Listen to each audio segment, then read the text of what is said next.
As consumers and businesses cope with a tougher economy and finances, the pain is radiating to some of the biggest companies out there. Today, General Mills and FedEx reported customers are pinching their pennies, and they're feeling that acutely. Jeannie Lee joins us now with more. Okay, let's start with General Mills. What's happening with that business? Well, Arthi, it's feeling basically the feeling of hitting a wall. What General Mills has done, and a lot of other food suppliers have done, is raise prices because they say they have to reflect the costs that they're paying in this whole inflation cycle. And so at some point, people just start to say no. They will switch to a cheaper brand, or they will substitute the product, or they will just do without.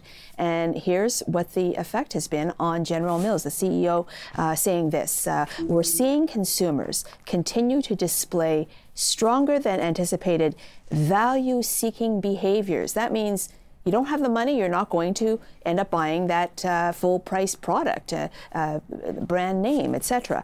And he said this is happening across the key markets, and this dynamic is delaying volume recovery in our category. So a bit of business jargon there to describe the fact that people hit a point where they say no, and also that means that they sell less when that happens. And so that is what is going on at General Mills.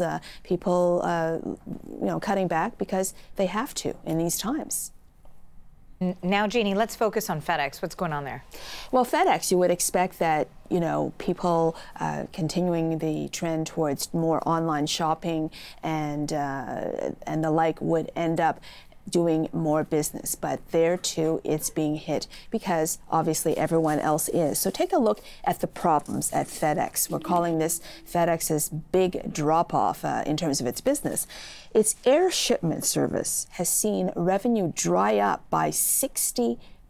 That's more than half.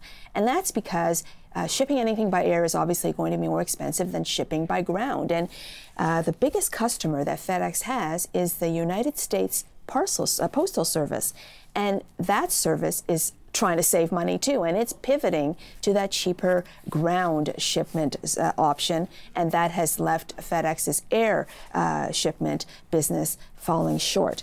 The other thing is cautious consumers are not stocking their shelves as frequently or by as much because they don't want to be stuck with unsold merchandise at a time when consumers are obviously cutting back as well. So basically everyone is, tightening up, being more cautious, and that's being felt among the biggest companies now.